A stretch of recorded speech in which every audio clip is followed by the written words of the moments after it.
Pakinggan mo, may mabuting balita, katotohanan, pag-asa't pag-unawa. At kung puso mo ay naguguluhan, nalilito, kapanalig, ika'y makinig. Makinig,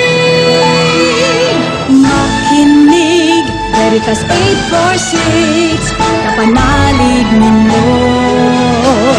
Makinig, Veritas 846, radyo totoo, lahat ng kailangan mo. Balitang totoo, tulong na totoo, payong totoo. Makinig, Veritas 846, radyo totoo.